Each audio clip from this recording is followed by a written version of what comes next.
we had gotten rid of a South America worth of forest before the Industrial Revolution.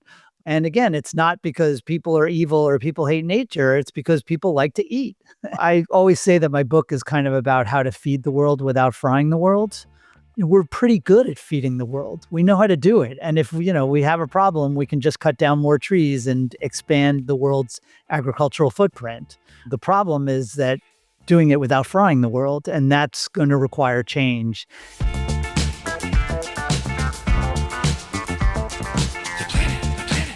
You're listening to Climate Change. This is Matt Mattern, your host. I've got a great guest on the program, Michael Grunwald. Michael, welcome to the show. Oh, thanks so much for having me, Matt. Well, you've got a new book, We're Eating the Earth, The Race to Fix Our Food System and Save Our Climate.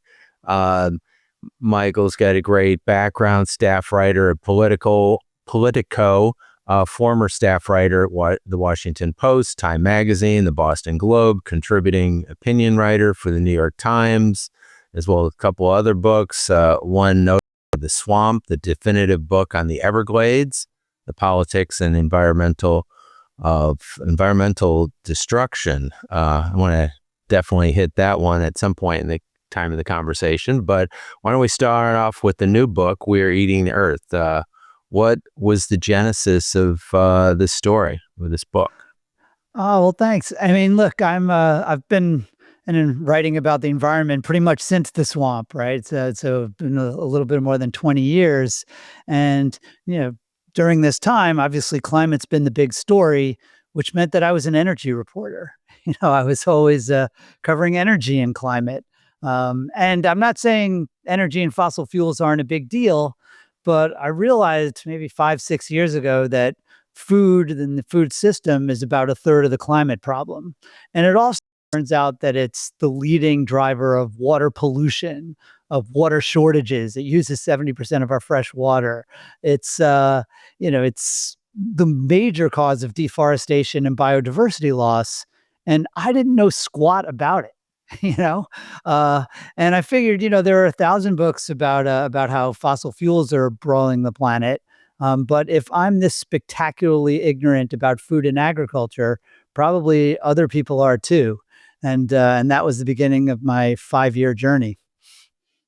Well, yeah, I mean, I've certainly had some guests on the program who've tried to enlighten me on this area. And yes, it does seem to be a gargantuan problem and something certainly we need to be working on.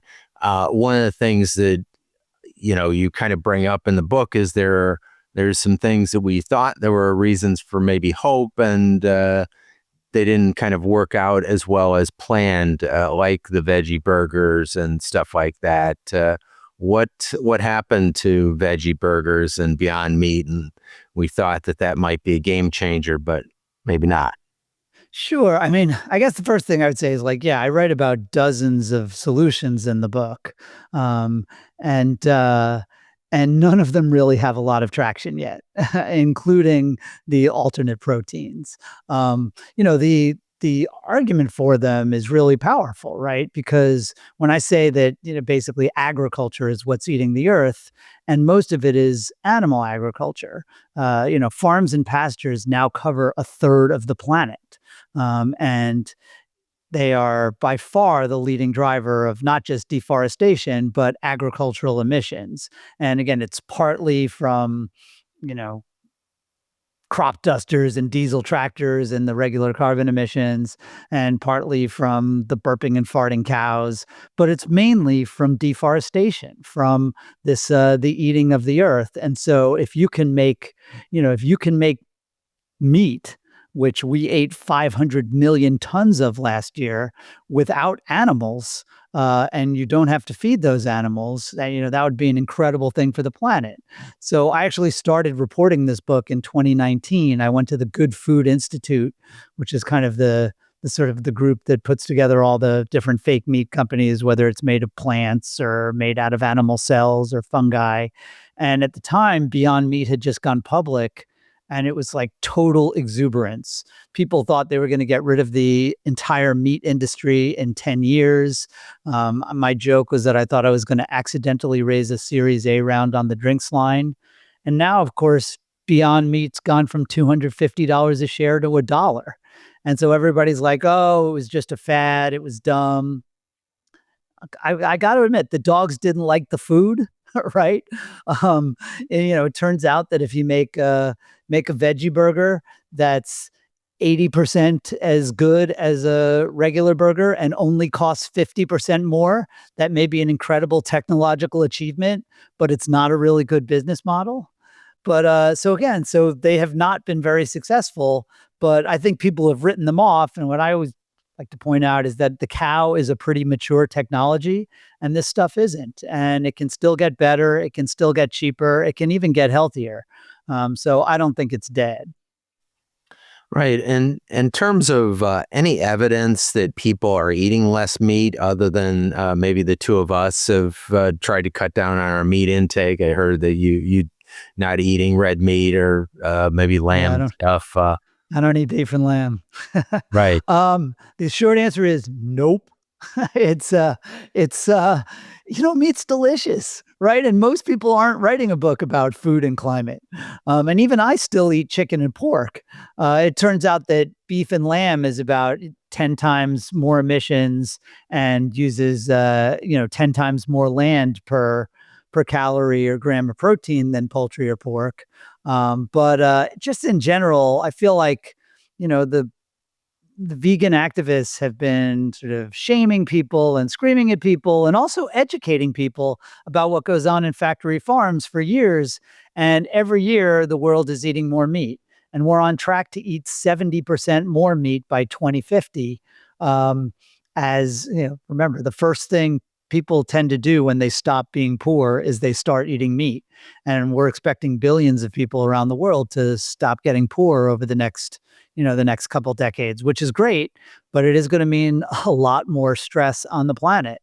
Um, and just historically, you know, human beings are not that awesome at making big sacrifices for the good of the planet and future generations, but we are pretty awesome at inventing stuff. So in some ways, I have more confidence in these incredible scientists and engineers and entrepreneurs who are working on alternative meats and alternative dairy than I do in activists and even politicians kind of yelling at people to stop eating meat. Because our ancestors started eating this stuff like 2 million years ago, and we literally evolved to enjoy it. That's when we started getting bigger brains to find meat and smaller stomachs because we didn't have to digest as many plants. Right. Yeah, you did talk about in the book about ag production needs to increase by 50% over the next 25 years to feed 10 billion people. And I guess the main reason is because we're going to be eating more meat. And Sure. so is this going to be possible to do in a way that doesn't destroy the planet? Throwing another idea out there that I hear people saying they're shooting for is to increase the amount of land we set aside for nature up to 50% of the planet. So could we do both things? Is that possible with current technology? With current technology, really hard. But just in general, like it's all of this is hard, right? If it were easy, we would have solved it already. So I do like to point out that when I started writing about energy and climate like 20 years ago, there were no alternatives to fossil fuels, right? Wind and solar were like 0.1% of the global energy mix. And now we're having this extraordinary clean energy revolution where more than 90% of the new power plants that were built around the world last year were zero emissions. And when I finished The Swamp, a documentary had just come out called "Who Killed the Electric Car," and now like 25% of global auto sales are electric cars. So it's come back from the dead. So this is an extremely hard problem, and unlike energy, it's getting worse. We're tearing down a soccer field worth of tropical forest every 6 seconds for agriculture. So that makes it really hard to preserve more nature when we are tearing it down. Right now, agriculture covers a landmass the size of all of Asia plus all of Europe. So it's like 40 times as big as our cities and suburbs. It's really big and it's getting bigger. So, we are going to have to change, on the demand side, particularly in the rich world. Like in the United States, we eat 4 times the global average of beef. That's going to have to be a little less. And we're going to have to stop wasting a quarter to a third of our food because right now, when you waste food, you waste the land and water and fertilizer used to grow that food. Right now, the world uses a land mass the size of China to grow garbage. So that's not good. But we're also going to have to make more food with less land and fewer emissions. And that is Tell us going to how be we're difficult, but not impossible. Tell us how we're doing in the U.S. in particular, because our agricultural industry is much more advanced than pretty much anywhere else on the planet. Are we creating a lot more ag land in the U.S., or are we just getting more productive basically year over year? Yeah, I mean the US does have high yield agriculture, right? And that's great, right? We since the Green Revolution began, about a little more than half a century ago, right? And that's, we have these high yield seeds, we have synthetic fertilizers and pesticides, we have these great irrigation projects, we have these highly automated and efficient factory farms, the giant tractors that are now like, some of them are even self-driving and they drop fertilizer only where it's needed, all kinds of incredible technologies. And that's tripled our yields globally, but particularly in the United States. So, since the 1960s. And remember, like if it wasn't for that, we would need 3 times as much land to produce the amount of food we're making. We would literally need a planet B, right? Like the enviros are always saying.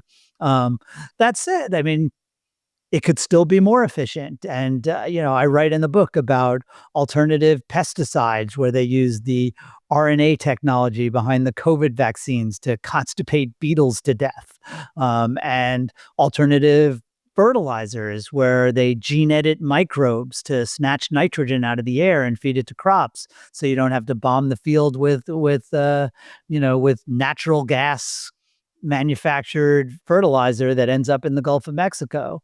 And, at the University of Illinois, there are scientists who are trying to reinvent photosynthesis, right? It's been going pretty good job of maintaining life on Earth for the last 3 billion years, but turns out to be pretty inefficient at making crops. And they are using artificial intelligence and gene editing and big data to try to engineer away some of those inefficiencies. And they think they can increase crop yields 50% over the next 20 years. So there's a lot of exciting possibilities out there. I wrote this book because, it's sort of like, hey, here's this giant problem with food and agriculture and the climate that nobody is really focusing on, nobody's grappling with. And my idea was like, well, maybe if I write this, people will focus and grapple. So now I'm kind of running around saying like, hey, focus, grapple, you know. Let's say down in Brazil, we know there's change of administration down there, and it's allegedly deforestation has decreased under the current administration in Brazil. Is it enough to save the Amazon, or are they taking the right steps to slow deforestation enough? I mean, the short answer is no, because and there are some good things happening in Brazil. Uh, in the sort of in terms of short-term deforestation, in terms of law enforcement cracking down on some of the kind of fly-by-night operations. But ultimately, agriculture, it's just like a river ends up flowing around rocks, right? If we need the food, if we had, agriculture is going to find a way to grow it.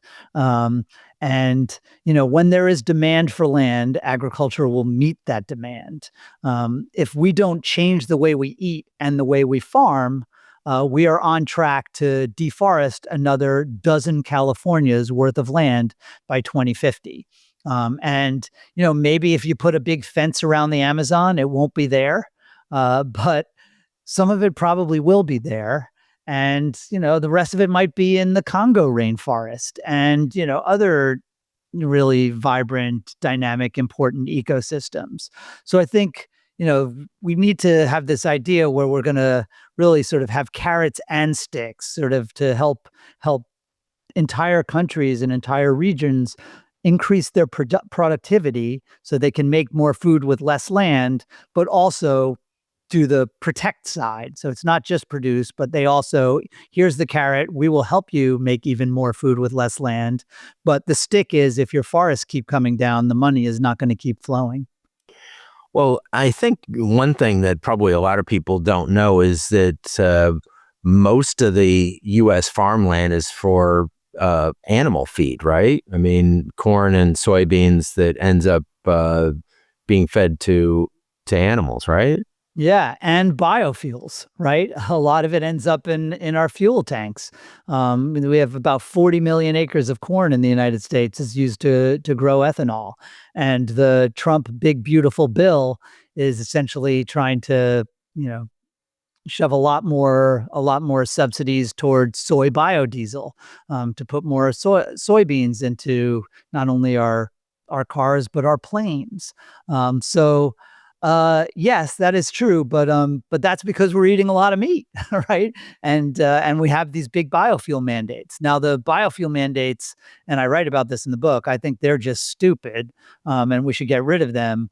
But biofuels right now, and they're terrible, but they're only eating about a Texas worth of the earth, when agriculture is eating 75 Texases worth of the earth. And the people who are growing corn and soybeans in the middle of the country and in Brazil, they're not doing it, because they love it. They're doing it because there's incredible demand for animal feed, because we ate, the average American eats 3 burgers a week. If we only ate 2 burgers a week, we would save a Massachusetts worth of land every year. But that isn't happening yet. so they're gonna keep growing that stuff. And yeah, I mean, it's like, you don't see as much deforestation in the United States right now. And in fact, in New England, you're starting to see a lot of reforestation, because people in New England, they stopped farming a couple hundred years ago and they got in covered wagons and went west to Indiana. But Indiana used to be 85% forest. So we shake our fingers at Brazil and we're like, oh, this is terrible. You have all this deforestation. But that's because we already got rid of our Amazon in the 19th century. So again, it's just, the demand problem is really hard, and the supply problem's tough too. Well, I've been reading some articles about Iran and recently, and the tremendous problems that they're facing because of their misguided ag policies to become self-sufficient. But then they threw like Israeli hydrologists out of the country when the Shah was deposed, and now the country, they're looking at potentially having to move everybody out of Tehran because the water shortage is so terrible. So That's that's beyond cataclysmic. No, absolutely. And this is where I start getting in some trouble with a lot of people who have read Michael Pollan and have their ideas of what good farming is. But take a look at Sri Lanka, what happened there. A few years ago, their president, they decided they were going to become an all organic farming country. They banned all agrochemicals, all synthetic pesticides and fertilizers. And, a lot of environmentalists and sort of foodies and hippies around the world rejoiced and said this is going to be wonderful, when a lot of Sri Lankan agronomists said this is going to be in a disaster. And it was, because their yields immediately crashed. They were no longer self-sufficient in rice. They started to have severe food shortages. Then they had food riots. Then the president, the government fell. The president had to flee, and they ended up reversing it because, again, these technologies, a lot of I understand why people don't like pesticides and fertilizers, but they're really good at killing pests and helping crops grow. And if you're serious about the fact that we're going to have to grow more food over the next 30 years than we've grown over the last 12,000 years, um, then suddenly, not only from a hunger perspective and, a helping farmers perspective, but from an environmental perspective, making sure that we can grow shit tons of food is really important.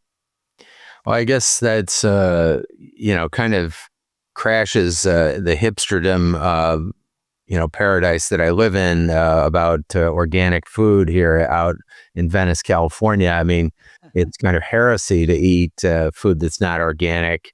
So, we kind of think that that's the way of the future. And what are you crushing our dream, Michael? A little bit. The good news for those of you who have those dreams is that you're winning, right? I mean, right now it's not just the foodies and hippies, but you've got, sort of, on the right, you've got, you know, Robert F. Kennedy Jr. and Joe Rogan. And then you've got big ag companies like Cargill and Archer Daniels Midland, and big food companies like General Mills and Mars and PepsiCo and Danone. They're all talking. You've probably seen these documentaries like Kiss the Ground and Common Ground, with the Jason Momoa and Woody Harrelson, all talking about how our soil is going to save us. Regenerative agriculture. It's going to take all that bad carbon up in the sky and put it into good carbon in our soils. And there's incredible, not just energy, but money flowing towards this idea that agroecology and regenerative practices and kind of kinder and gentler farming is going to be the solution to our environmental problems. But again, if you are making fewer, if you're making less food per acre, you're going to need more acres to make the same amount of food. You are going to eat more of the earth. Well, And that's when you, unless you're eating less meat, because as you that's said, right. most of our land is for meat, and it's only half of our ag land is for meat, and only 3% of our calories. So it seems That's like just beef. That's that just beef. Half wow. our ag land is for beef and only 3% of our calories. And Is even that in the U.S. only, or is that internationally? that's pretty much globally. And yeah, cattle are just spectacularly inefficient converters of their feed into our food. And so yeah, that is pretty much again, so dairy's bad too, because that's cattle, but at least cows produce milk like several times a day, while they only produce beef like once in their lifetime. So beef is really, really inefficient. And yes, if we eat less of it, that'll be less of a problem. But what I always say is, first of all, how's that going? Right? We're eating more every year. And it is true, unfortunately, that, grass fed, organic, regenerative beef is even worse for the planet and the climate than conventional factory farmed, green finished beef, partly because it gets them to slaughter weight quicker. So they're not alive long enough to burp as much methane. But the main reason is it just uses way more land. Yeah, that is sad. It's a harsh fact for anybody who wants to eat a burger. But why don't we pivot a little bit to something else, which is something I've been talking to some guests about, is the rights of nature, and kind of a bit of a corollary to what you're talking about, which is preserving land.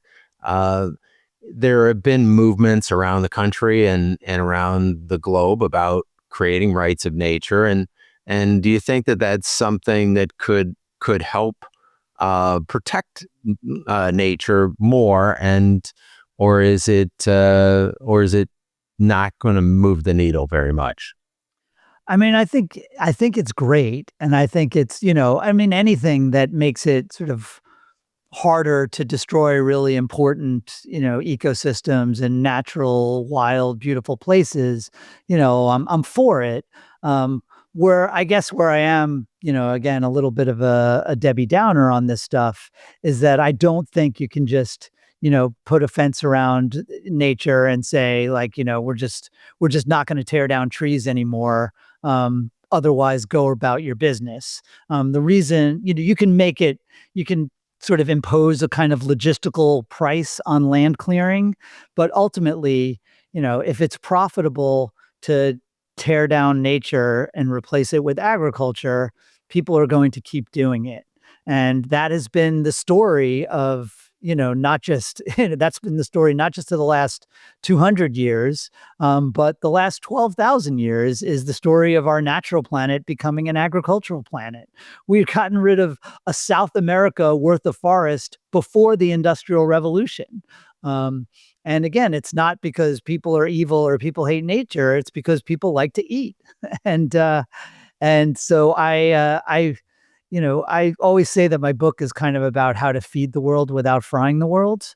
But honestly, we're pretty good at feeding the world. We know how to do it. And if we have a problem, we can just cut down more trees and expand the world's agricultural footprint. The problem is that, you know, doing it without frying the world, and that's going to require change. And I don't think it can just happen on the nature side. It has to happen on the food and agriculture side. Yeah, I guess I look at it and say, well, if we protect more land, then I mean, it may shift to some other country or some other area.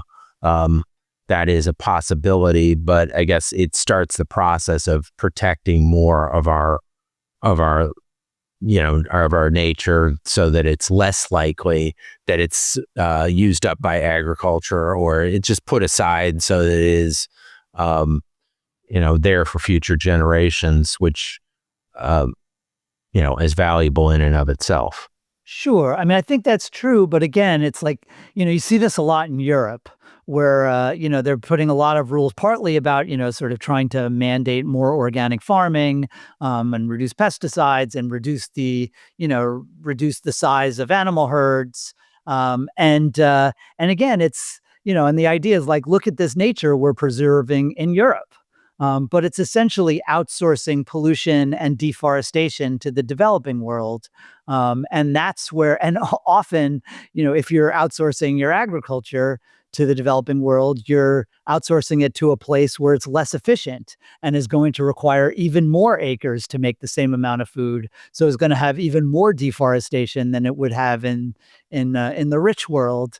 So Well, to in counter general, that, yeah, go ahead. a little bit, I would say, like, look at whatever I think it's the Netherlands where they do all that farming in like enclosed settings, I can't remember what it is, terrariums essentially, and they are incredibly productive. I mean, like, they feed a huge amount of people in Europe from a tiny landmass.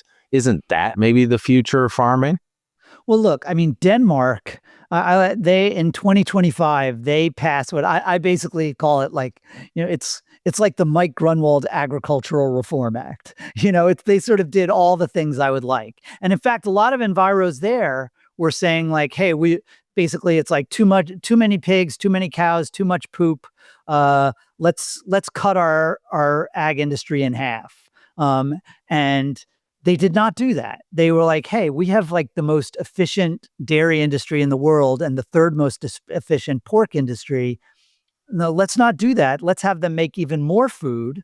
And we're going to turn them into a laboratory for a lot of these kind of climate friendly, and the government will help, will pay for, say, feed additives that will help the cows burp less methane, and gene edited crops that will grow in warmer conditions and with higher yields and don't need as much fertilizer or irrigation water. They're going to invest in all that stuff. But at the same time, they're going to tax agricultural emissions. They're going to convert 1 million acres of marginal farmland back to nature. They're going to promote plant-based eating and invest in alternative protein throughout the country. So the idea is they're not going to shut down agriculture. They're going to try to make it even more productive, but they're not going to outsource their problems elsewhere. They're going to deal with them in Denmark and take advantage of their productivity and efficiency to help the entire world. And hopefully that can be that can be a laboratory. And as we said, and by the way, they're also going to have 1 million acres of rewilded farmland. So they'll be doing some good stuff for nature in Denmark as well. So, um, so in practice, Europe is doing some really positive things. Signs for hope. Why do you think, or tell me, is Europe basically self-sufficient in agriculture, or are they importing tons of stuff from other places? Yeah, I mean, there's they have imports, and just like we do, right? And we're, it's kind of great. We're, if you're eating avocados or you're eating, um, we import plenty of food in the United States as well, even though we are a net exporter of food, and we are an extraordinarily productive producer of grain and just crops and meat generally. So I don't think the idea isn't necessarily, that one nation or one continent becomes self-sufficient. The idea is that wherever we can, to sort of again make more food with less land and less mess, so that we can have more nature and and fewer emissions, because that's really the challenge everywhere. And so this notion that kind of every acre is sacred, it can be forest or it can be a farm. But if it's nature, you want it to be like the best kind of nature. And if it's a farm, you want it to be the most efficient kind of farm.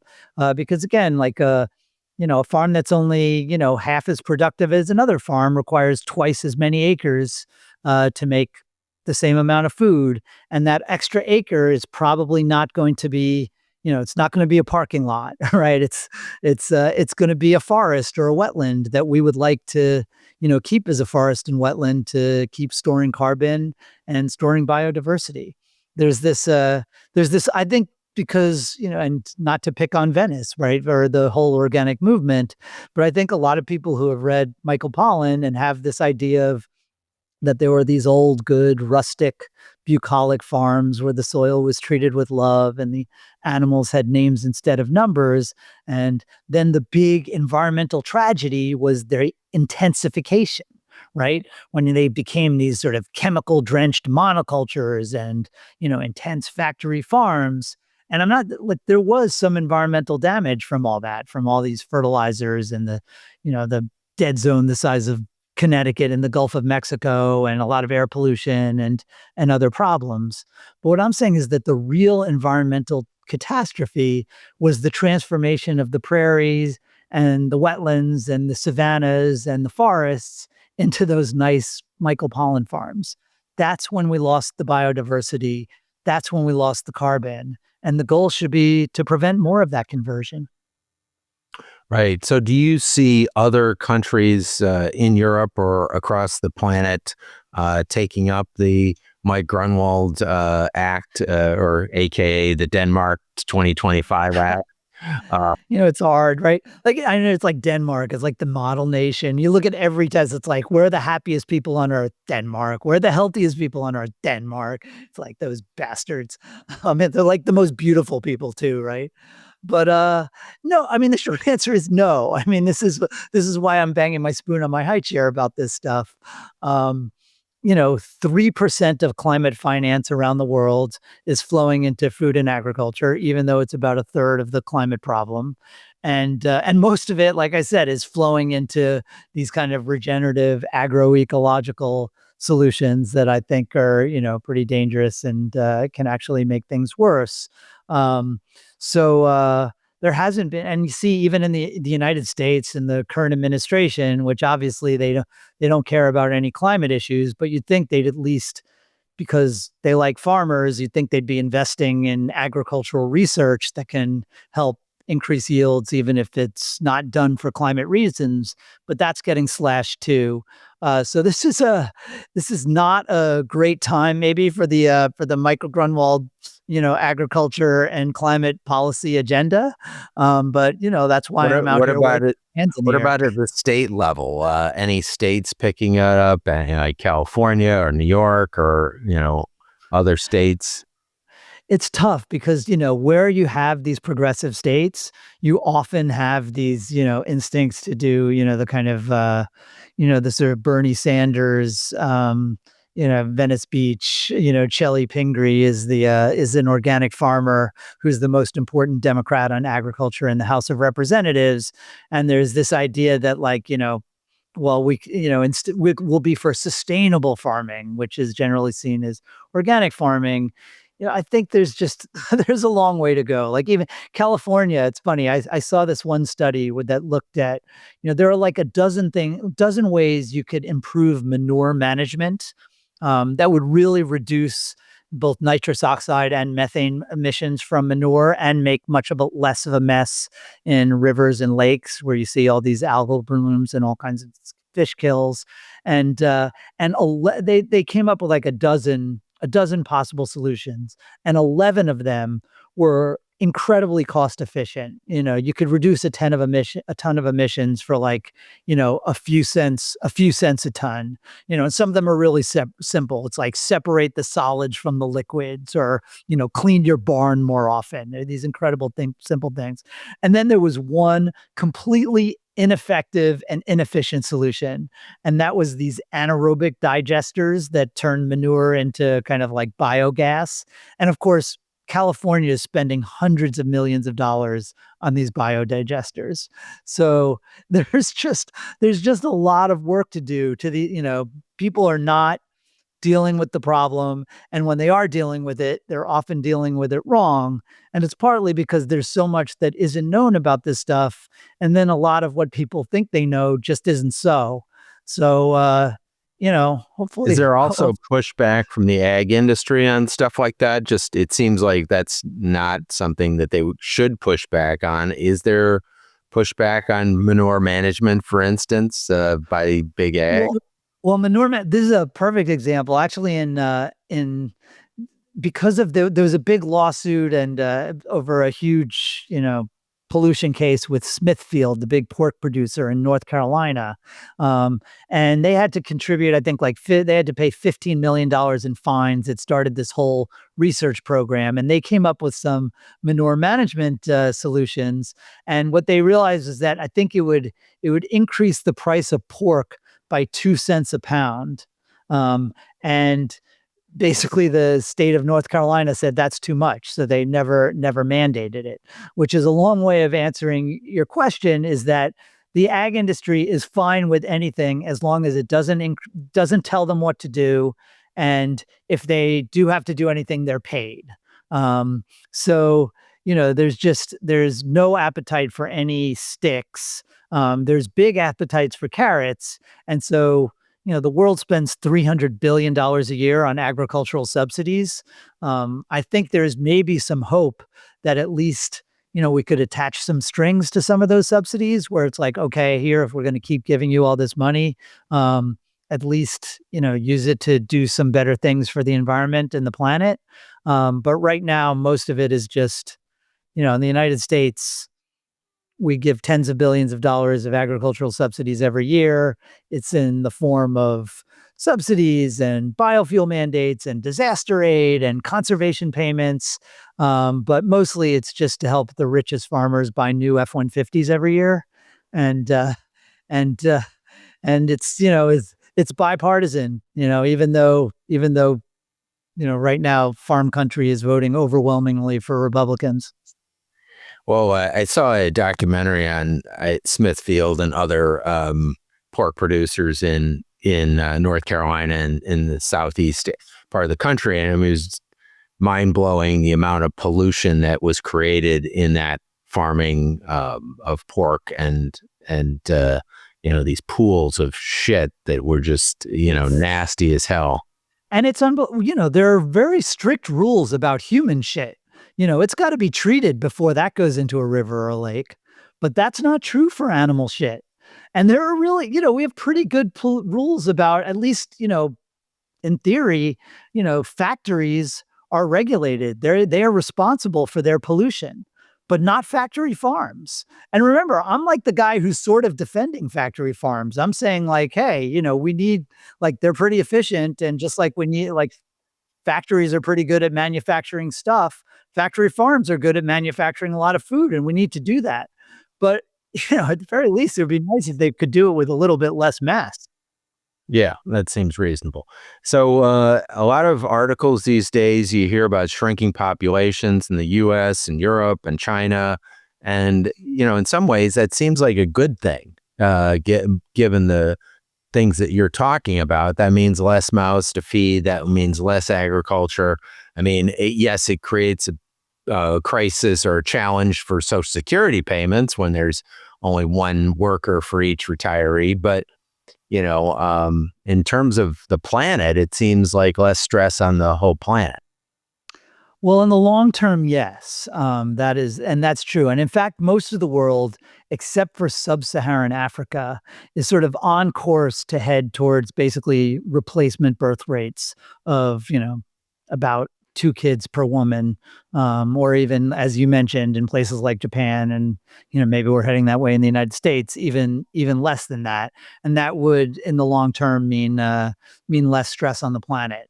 But unfortunately, like a lot of these climate, issues, the next 30 years are going to be really important. And even if the entire world got to replacement fertility rates by 2050, it's only going to reduce demand for food and land by maybe 3, 4, 5%. And that's because of high birth rates in the past, there are already so many women of childbearing age, that a lot of this population growth is already baked into the cake. So you've seen some, I've seen some projections that maybe instead of 9.8, 9.9 billion people by 2050, we might only have, 9.6, 9.7, possibly even 9.5 if the way things are going. But It's and not then going to be by dramatic. it's not going to be a dramatic issue change for these climate issues. And a lot of, maybe Ozempic will help, right? um you know maybe this the Lone Star tick, which when you get bit, it you could get this red meat allergy. Maybe that will spread with climate change. There are ways that, on the demand side, there could be ways to sort of tweak that. But I think the big picture, I hear again and again from people who say like, "Oh, we don't need more food. We just, need to stop eating meat or stop wasting food." And actually the math is so bad that actually we are going to need to make more food. And even if we could just stop eating meat, or if you say the answer is stop wasting food, again, how's that going? What's your plan for how we're going to stop that? And my plan is like we work on that, but we work on how to make, more food with less land too, because we're not just going to, you know, assume that humans are going to, for the first time, reduce our meat consumption when we've been increasing it every year. Well, I know we work with a nonprofit out here, Food Finders, which helps get food that Mhm. would normally go to a landfill to people who need it. And I understand that, like in France, they have pretty strict legislation to prevent food waste, and I assume other countries as well.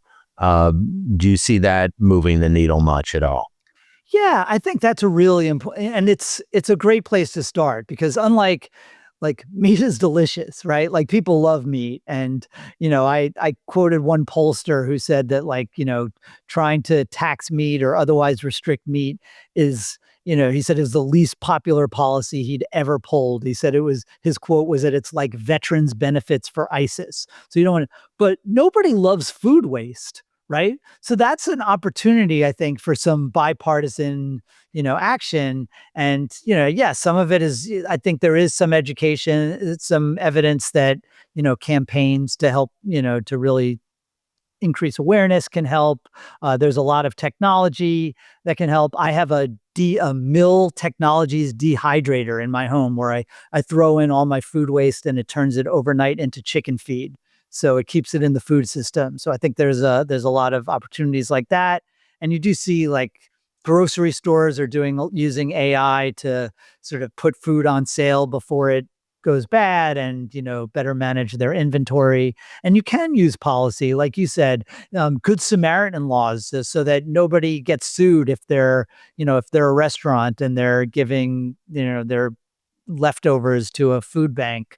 There's a lot that can be done to reduce food waste, and I think that's really important. I don't think it'll solve the whole problem, but again, the average American household wastes more than $2,000 a year on food that they throw out. So that seems like a good opportunity to, at least the incentives are correctly aligned. Yeah, totally. And I read somewhere that if food waste were a country, it would be the third largest polluter behind China and the U.S. So it's That's true. So would cattle. By the way, cattle would also, so the cattle republic and the and the food United States of waste. food waste could compete for being number three, I think. Wow. Yeah, it's pretty mind blowing. I did want to ask you at least a question or two before you go about the swamp, Sure. and Oh particularly yeah. kind of updated for the new political environment in Florida, and whether there's so many problems down there in terms of just getting insurance for a home, given the climate problems in Florida. Is there a wake up call that's eventually going to be answered? I mean, they can't ignore this forever. This is Oh, they can. they could, but uh, What it's makes you say that? well, I feel I, like the insurance companies may be the most powerful engine of change in the environmental space because, when those insurance premiums get high enough, it wakes people up. Hey, there's a real problem here. And insurance companies are nonpartisan. They don't give a hoot about your politics. They just want your money. I think that's true. And look, I think there is a insurance crisis in Florida, and, along with all our other crises.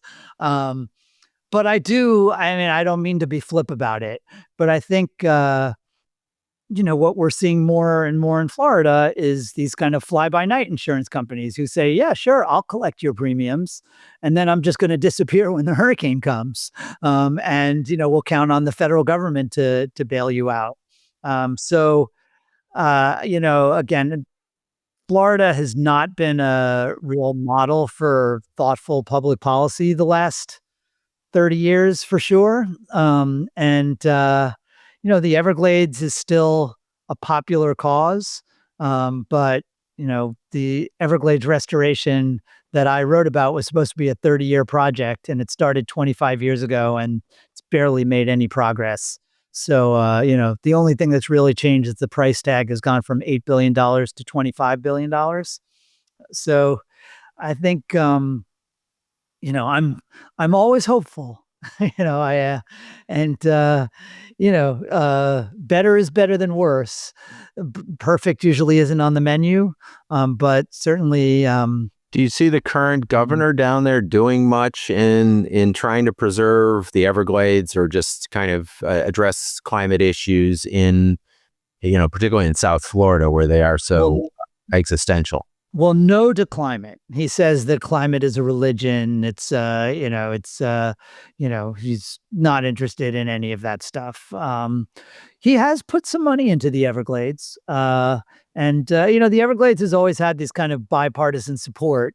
And the way you can show that you're, supporting is just to throw more money at it. And don't get me wrong, it's good. I mean, I don't think the money is, you know, it's not going towards things that are actually making the Everglades worse. Um, I wouldn't say it's being spent as, with a ruthless eye for environmental improvement. But look, I mean, the Everglades, even the one that I wrote about 20 years ago, is now it's a very different place. It's been overrun by these pythons. It's pretty much the only animal in the Everglades now. There are like a 500,000 pythons that are just breeding like crazy and eating everything in sight, and nobody knows what to do about them. Uh, and yeah, this is an ecosystem that's basically 3 feet above sea level, and we've had 6 inches of sea rise already in this century. So, so salt water is coming for the Everglades too. there's, you don't see a lot of serious action. Right now, climate is literally a dirty word at the state level, where they scrub it out of their websites, and they're not allowed. They have to talk about resilience, or whatever euphemism they talk about these days. But there is no interest in climate action at the state level right now. Well, I saw an interesting article about sea level rise, and they were saying that sea level rise in the Gulf of Mexico area and along the Atlantic coast is actually higher than in other places for various reasons, and so it has risen more than a lot of other places, which is even more dangerous given how low level. As you said, there's not that much difference between Right. the high point Right. and And remember, like South Florida, what I sort of the idea of the swamp was that, Florida really was America's last frontier, particularly South Florida. Um, and the reason was because it was all wet, and it's sitting on this, bed of limestone that's incredibly porous. So there was this very delicate balance between fresh water and salt that made these incredibly beautiful and biodiverse estuaries to the east and west of that kind of Florida peninsula. And those, you've seen horrible algal blooms and that guacamole glop that was in the news a few years ago, where this kind of big sheet of green covered the St. Lucie estuary. Um, and meanwhile, you have the salt water rising, and you have counties and cities spending hundreds of millions of dollars to essentially, put dams in their canals, and various, retention projects to sort of keep the salt water out. But it's, there's only so much money you can add, and so many drainage projects you can do. Mother Nature always bats last. yeah, and is also a hell of a lot more powerful than we humans. And we kind of learned that out here in California with those wildfires and those winds at 100 miles an hour. There's no fire crews on the planet that can stop a firestorm in 100-mile-an-hour wind. Well, it's the same thing about a Category 5 hurricane, and we haven't had one here in Miami in now 33 years. But you know, that's not going to last forever. And look, I'm looking out my. It's the middle of December. I'm looking out my window right now. The sky is blue and it's 73 degrees outside. So I always write about how Florida is this unsustainable paradise. Um, but and understandably, people really focus on the unsustainable part. Um, and I feel strongly about it, but it's also paradise. And so we're continuing to get 1,000 newcomers every day. And, most of them are, mortgage bankers, or they're, guys who do drywall, or, they're hotel maids, or somebody else whose job depends on bringing in another 1,000 people tomorrow. And so the Ponzi scheme continues. And at some point, the music's going to stop, and there aren't going to be enough chairs to mix some more metaphors. But until that happens, it's really nice here. People are going to keep coming, and most of the time there isn't a hurricane heading our way. Right. When it's 0 degrees in Chicago, where I'm from, and it's 73 in Florida, it sounds kind of nice, actually. Yeah. Everybody's like, "You're crazy. Why would you want to live in Florida?" And then I'm like, "Well, it's a lot nicer than, Buffalo and Boston and certain times of the year, and then for different reasons, it's nicer than, Caracas or Port-au-Prince all year long." So, it's so people are going to keep coming, and we'll, it's like, I don't know if you ever saw the Marx Brothers movie, Duck Soup, about the original Florida land boom, where he said, he's like, "You can even get stucco. Oh boy, can you get stucco?"